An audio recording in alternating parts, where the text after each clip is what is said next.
Se a Bíblia ensina uma mensagem supostamente clara e direta sobre a salvação, sobre a vida, sobre Deus, por que será que existem bibliotecas inteiras no mundo todo, com milhares de estudiosos, debatendo exaustivamente o que um único parágrafo significa? Olha, esse é o grande paradoxo com o qual todo estudioso se depara mais cedo ou mais tarde, sabe? Existe uma expectativa bem humana, bem natural mesmo, de que um texto sagrado funcione como, tipo um manual de instruções infalível. Sim, tipo montar um móvel, né? A instrução tá ali. Exato, a instrução está ali, salta aos olhos e a mente nem precisa de esforço para processar a informação. Pois é, mas aí a pessoa dá um passo para dentro desse universo do estudo bíblico sistemático e descobre que a coisa não é bem assim. O cenário é infinitamente mais complexo. Com certeza, é um choque de realidade para muita gente. E a nossa missão nesta análise profunda de hoje é justamente desvendar esse aparente nó. Nós vamos explorar as ferramentas fundamentais para quem está iniciando o estudo sistemático das Escrituras. E o nosso material de base para este mergulho é um documento excelente, focado na tradição reformada, intitulado Aula 9, a Interpretação das Escrituras. E a premissa que esse documento estabelece para resolver esse paradoxo inicial é aceitar um fato inescapável. Toda leitura é, no fundo, uma forma de interpretação. Não tem como fugir disso. Nenhuma. O texto bíblico é de fato claro em sua essência, o que a teologia chama de doutrina da clareza das Escrituras, mas o ponto principal é que esse texto não caiu do céu pronto no nosso idioma, impresso e encadernado na semana passada. Certo. Aceitar que ler é interpretar já quebra aquela ilusão de leitura passiva, sabe? Mas eu quero entender a mecânica da coisa. Por que essa interpretação exige tanto esforço? É uma ótima pergunta. O que exatamente cria esse abismo, digamos assim, entre um leitor moderno e aquelas páginas escritas há milênios? Bom, o que nos separa são barreiras muito objetivas. A primeira delas é a imensa distância histórica e cultural. Estamos falando de um material que foi produzido no contexto do Antigo Oriente Próximo. Nossa, é muito distante. É um mundo totalmente diferente, permeado pelas práticas religiosas judaicas da Antiguidade e, mais tarde, pelo Império Greco-Romano. Então, sem construir uma ponte cultural bem consciente, a tendência é aplicar o texto de forma completamente anacrônica. Faz todo sentido. É tipo ler leis agrárias do antigo Israel e tentar aplicar diretamente, sei lá, as regras de trânsito de uma metrópole moderna, né?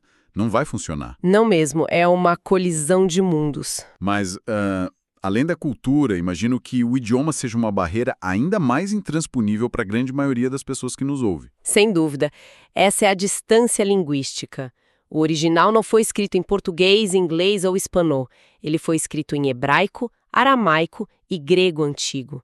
E aqui é um ponto crítico que o nosso material base destaca com muita força. Qual seria? O simples ato de traduzir um texto já é, em si mesmo, o primeiro e talvez o maior passo interpretativo de todos. Peraí, deixa eu ver se eu entendi a dimensão disso.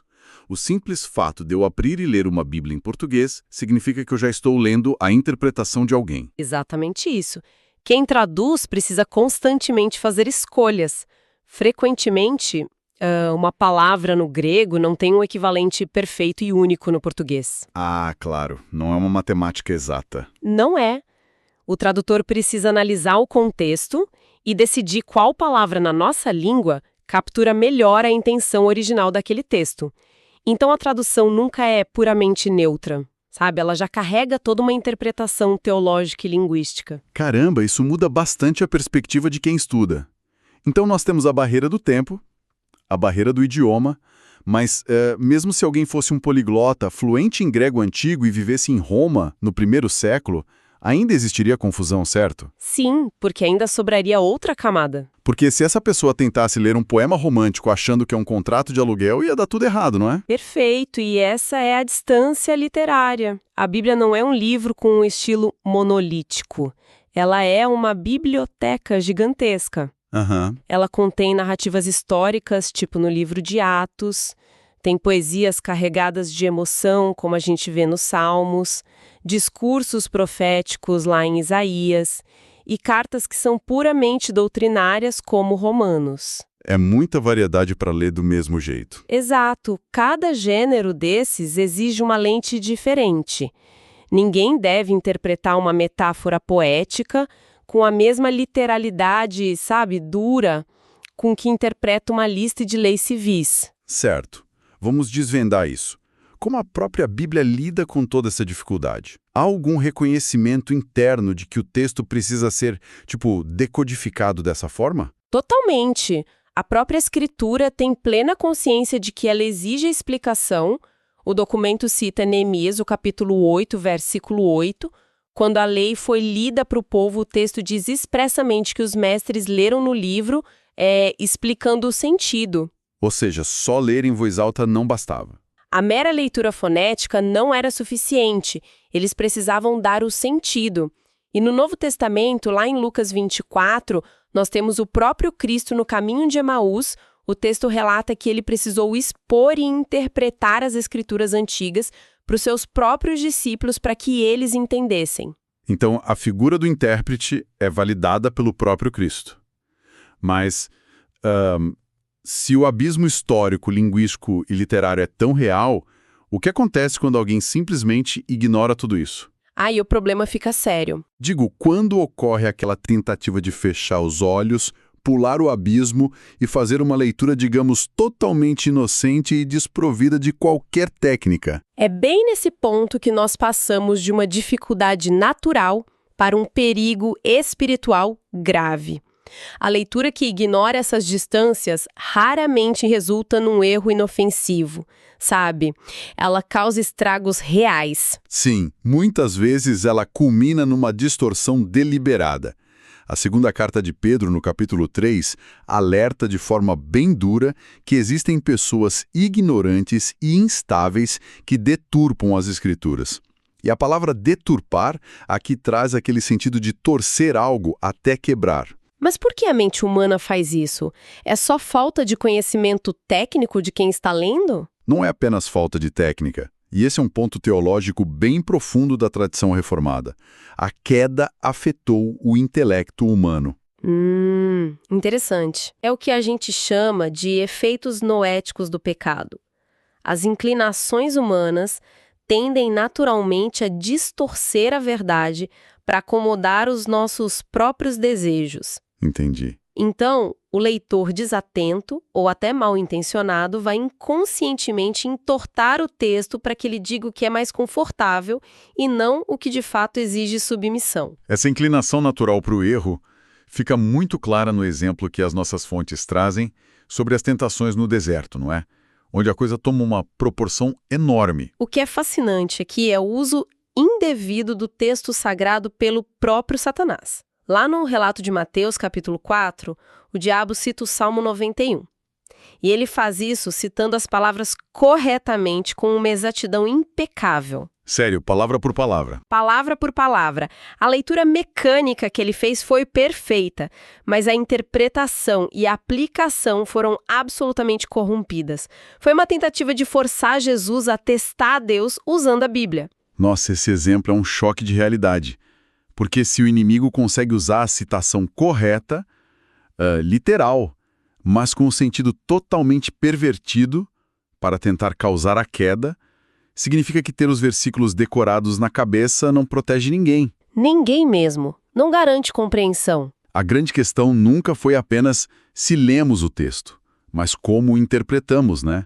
O erro mora na lente de quem lê, não na página impressa. Sem dúvida. E sabendo que essa distorção é um perigo real e constante, como a igreja histórica se protegeu? Como foram criadas essas ferramentas para domar essa complexidade toda? Sim, deve ter tido muita tentativa e erro. O material que estamos analisando faz um excelente contraste mostrando as correntes de interpretação ao longo da história e como alguns métodos deram muito errado antes da gente encontrar um porto seguro. Sim, porque a história mostra que as pessoas tentaram caminhos bem diferentes, né? O primeiro grande método citado nas fontes é o método alegórico. E, pelo que eu entendi, era a ideia de buscar significados ocultos e espirituais por trás de cada mínimo detalhe. Isso, era bem por aí. O que soa quase místico e, francamente, parece muito espiritual para quem vê de fora. Mas qual é a armadilha de procurar um código secreto no texto? A armadilha é que não há freios. O método alegórico, que foi muito popular na Igreja Antiga, ele ignora o sentido que o autor original pretendia passar e acaba transferindo toda a autoridade para a imaginação do leitor. É um perigo. Para dar um exemplo clássico que ilustra bem esse perigo, houve estudiosos antigos, como o Orígenes, que interpretaram a parábola do bom samaritano de forma totalmente alegórica. E o que eles disseram que significava? Eles diziam que o jumento representava o corpo físico, a hospedaria representava a igreja, o samaritano era Cristo e as duas moedas pagas ao hospedeiro eram o pai e o filho. Nossa! Quer dizer, é uma criatividade impressionante, mas a pessoa inventa absolutamente o que quiser, né? Sim, o limite passa a ser apenas o quão longe a imaginação de quem lê consegue ir. E o texto original, que era apenas sobre amar o próximo, na prática, acaba desaparecendo no meio de tanto simbolismo. O texto vira cera nas mãos do leitor. Aqui é que a coisa fica realmente interessante. Porque como reação a esse excesso de criatividade, imagino que alguém foi lá e puxou o pêndulo para o lado oposto, certo? Surgiu o método literalista extremo, que imagino ser uma rigidez total. Sim, uma rigidez que chega a cegar. O literalismo extremo engessa o texto, porque ele desconsidera aquelas diferenças de gênero literário que a gente discutiu agora há pouco. Ah, de não ler poesia como lei? Exato. Tenta-se ler uma imagem poética como os salmos falando das asas da alva ou da mão de Deus, com a literalidade de um manual de biologia. O resultado é tão distorcido quanto a alegoria, só que pelo lado do engessamento técnico. Os dois extremos levam ao erro.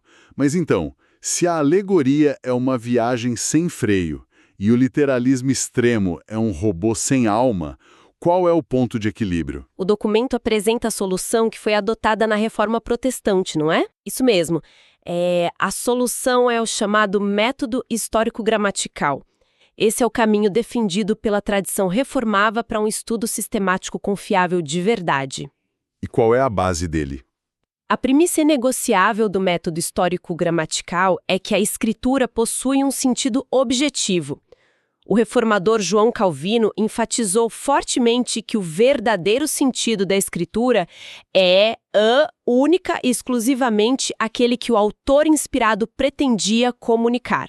Deixa eu fazer o papel do advogado do diabo aqui, então. Colocar o peso apenas na intenção de um autor que viveu há milhares de anos não transforma a Bíblia numa espécie de peça de museu? Tipo, não tira a relevância dela para quem vive hoje? Olha, na verdade é exatamente o oposto disso. Focar na intenção do autor é o que garante que o texto continue vivo e autêntico. Como assim? E que a gente coloque as nossas próprias conveniências na boca de Deus, se o significado não for ancorado no que o profeta ou apóstolo realmente quis dizer lá atrás, a Bíblia se torna apenas um espelho, sabe? Onde nós refletimos as nossas próprias ideias modernas. Ah, entendi. Então, descobrir a intenção original é um ato de respeito e de submissão à verdade objetiva. Visto por esse ângulo, tira mesmo o peso de termos que inventar uma aplicação e nos coloca num papel de descobridores de uma verdade que já está lá, desde o princípio. Mas vamos descer isso para a prática. Como funciona a mecânica dessa caixa de ferramentas histórico-gramatical? Vamos lá. Imagine a situação de alguém abrindo o texto agora para preparar um estudo em casa. Quais são as regras que estão na mesa? O primeiro princípio, e talvez o mais famoso deles, é a regra de ouro: o contexto é rei.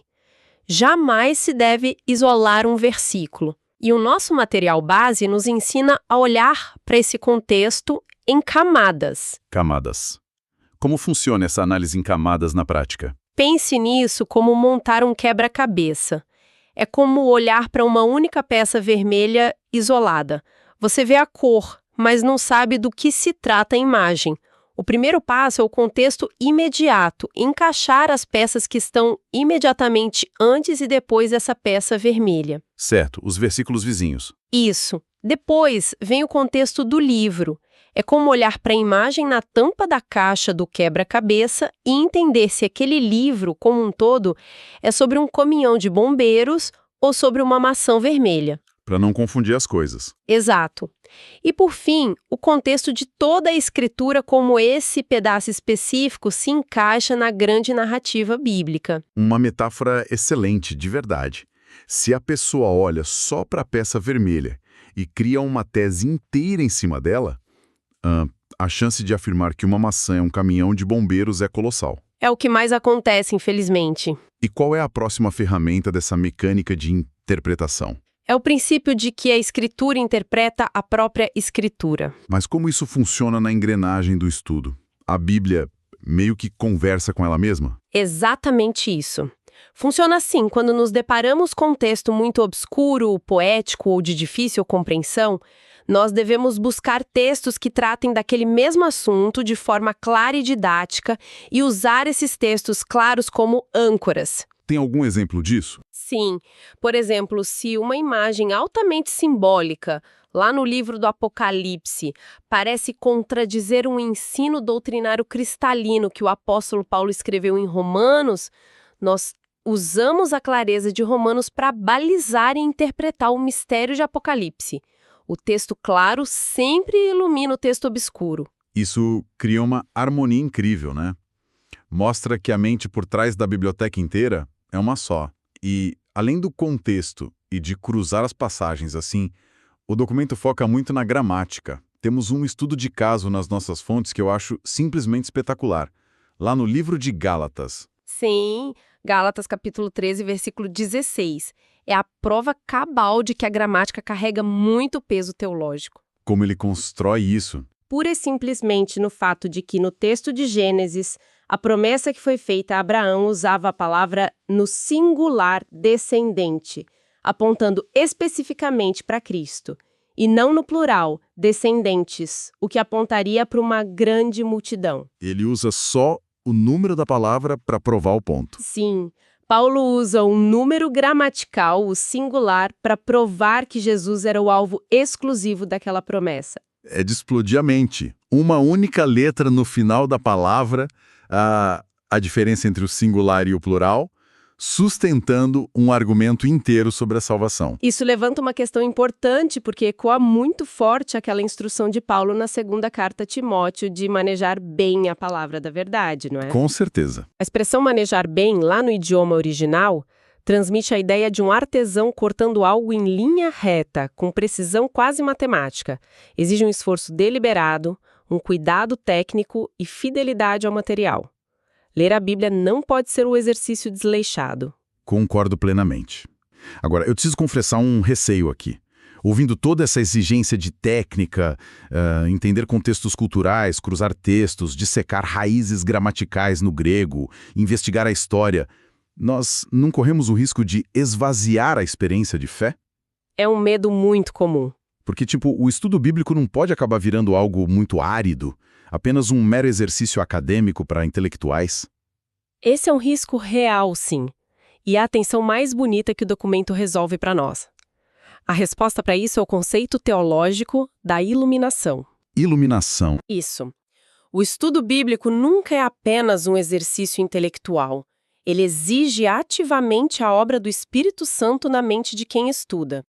Lembra quando falamos que a mente humana, por causa do pecado, tem a inclinação de torcer a verdade para o próprio conforto? Lembro, sim, os efeitos noéticos do pecado que prejudicam a interpretação que a gente comentou. Exato. É por isso que a técnica sozinha não basta. Nós precisamos do Espírito Santo para remover essa cegueira natural e aquecer o coração para a verdade objetiva que já está lá no texto. A base para isso está na primeira carta aos Coríntios, no capítulo 2. Recebemos o Espírito para compreender o que Deus nos deu. Então ele ilumina a mente para entender a gramática? Quase isso. O Espírito Santo não traz novas revelações que vão contrariar a Bíblia, mas ele ilumina o que já está escrito para que quem lê possa, de fato, enxergar e obedecer. Entendi. Então o segredo não é escolher entre a técnica ou a fé, mas somar as duas coisas de forma inseparável. Precisamente. De um lado, precisamos fugir daquele racionalismo frio, que trata o texto apenas como gramática antiga e confia só no próprio cérebro. Mas, do outro lado, precisamos rejeitar totalmente aquele misticismo cego, sabe? Que descarta o estudo completamente. Sim, aquele que ignora o contexto e espera que um arrepio ou uma voz interior revele algo mágico, que muitas vezes é até contrário ao que está escrito de verdade. É o equilíbrio vital. Estudo diligente, suando sobre o texto e sobre o contexto, mas abraçado a uma completa e humilde dependência espiritual em oração. Indo para a parte final do nosso mergulho. Então, o que tudo isso significa? Em termos práticos. Isso, como esse método histórico, gramatical, banhado nessa iluminação do espírito que você mencionou, impacta concretamente a vida da igreja no culto de domingo e a vida do cristão comum na segunda-feira. Olha, o impacto sustenta a saúde de toda uma comunidade. De verdade. E as fontes trazem consequências que são cruciais. Primeiro, a pregação fiel. Quem assume um púlpito tem o dever moral de expor o sentido original do autor e não usar o texto sagrado como um trampolim para suas próprias ideias criativas e modernas. Isso é uma responsabilidade gigantesca. E, em segundo lugar, isso garante a proteção contra heresias. E isso é fundamental, porque se a gente olhar bem, a grande maioria das seitas e desvios doutrinários ao longo dos séculos não surgiu de pessoas rejeitando a Bíblia abertamente, né? Quase nunca é assim. Surgiu de pessoas usando textos bíblicos isolados, mal interpretados e fora de contexto, certo? Exatamente isso. A boa hermenêutica, a boa interpretação, é basicamente o sistema imunológico da teologia de uma igreja. E a última implicação desce diretamente para a vida devocional de quem estuda em casa. Como isso muda o dia a dia. O cristão é encorajado pelas fontes a abandonar de vez a leitura superficial. Aquela prática, sabe, de abrir a Bíblia de forma aleatória no momento de angústia, apontar o dedo de olho fechado e ler um versículo como se fosse um horóscopo ou um biscoito da sorte. Isso é altamente desaconselhado. O texto não funciona como uma bola de cristal. Não funciona. O devocional diário deve ser um estudo criterioso e reverente, aplicando todo esse cuidado que conversamos. Fazendo uma recapitulação rápida para amarrar os pontos principais desta nossa análise profunda, então. Começamos entendendo que toda leitura é interpretação, em grande parte. Pelas gigantescas distâncias históricas, linguísticas e literárias que nos separam dos originais. Isso, as 3 distâncias. Vimos que a nossa natureza humana tende a distorcer o texto devido à queda e que métodos excessivamente alegóricos ou literários